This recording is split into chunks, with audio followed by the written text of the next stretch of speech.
ఇప్పుడు కేవలం 7,999 up to 10 kgs వరకు బరువు తగ్గి అధిక బరువు నుంచి వచ్చే ప్రధాన సమస్యలను దూరం చేసుకోండి. కాసేపట్లో సీఎం జగన్ రెండో రోజు బస్సు యాత్ర ప్రారంభమవుతుంది. ఎర్రగుంట్లలో వివిధ వర్గాల ప్రజలతో ముఖాముఖిగా మాట్లాడనున్నారు సీఎం జగన్.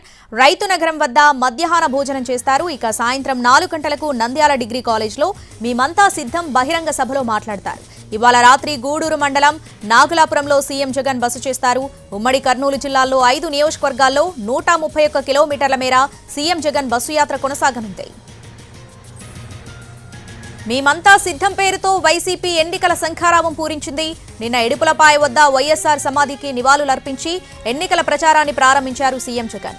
తొలి రోజు 4 నియోజకవర్గాల్లో 60 కిలోమీటర్ల మేర జగన్ బస్సు యాత్ర సాగింది. కడప జిల్లా ప్రొద్దుటూరులో జరిగిన బహిరంగ సభలో సీఎం జగన్ విపక్షాలపై ఓ రేంజ్లో ఫైర్ అయ్యారు.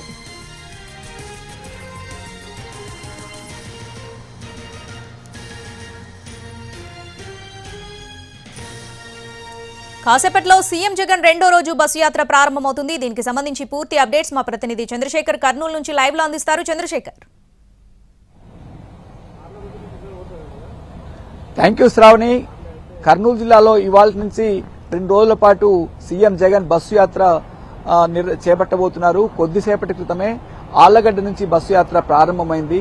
నిన్న రాత్రి 10 గంటలకు కడప జిల్లా నుంచి సీఎం జగన్ ఆళ్లగడ్డకు చేరుకున్నారు. ఇక్కడే బస చేసి కొద్దిసేపు క్రితమే తన బస్సు యాత్ర ప్రారంభించారు. ఇవాళ ఉదయం ముఖ్య నేతలతో ఆయన కాసేపు మాట్లాడారు. ఆ తర్వాత కొద్దిసేపు క్రితమే బస్సు యాత్ర ప్రారంభమైంది. ఇక్కడి నుంచి గోవిందపల్లె మీదుగా ఎర్రగుంట్లకు చేరుకుని ఎర్రగుంట్లలో స్థానిక రైతులతో ముచ్చడిస్తారు. ఆ తర్వాత నంద్యాలలో బహిరంగ సభకు 5 గంటలకు అక్కడకు చేరుకుంటారు. ఇవాళ 131 కిలోమీటర్ల పాదయాత్ర కొనసాగనుంది. ఉమ్మడి కర్నూలు జిల్లాలో 5 నియోజకవర్గాల్లో 14 గ్రామాలు కవర్ అవుతాయి. ఇప్పటికే రోడ్డు మీదుగా వైసీపీ శ్రేణులు స్థానికులు వచ్చి అక్కడికి చేరుకున్నారు. జగన్ రాక కోసం ఎదురు చూస్తున్నారు. ప్రధానంగా ఈ బస్సు యాత్రలో సీఎం జగన్ విపక్షాలకు కీలకమైన ప్రశ్నలను సంధించే అవకాశం ఉంది. అట్లాగే రాష్ట్ర ప్రభుత్వం అమలు చేస్తున్న నవరత్నాలతో పాటు ఇతర అభివృద్ధి కార్యక్రమాలు సంక్షేమ పథకాలను కూడా ఆయన వివరించున్నారు. నిన్న కడప జిల్లాలో చూసాం వివేకానందరెడ్డి హత్య కేసుకు సంబంధించి కీలక అంశాలను ఆయన ప్రస్తావించారు.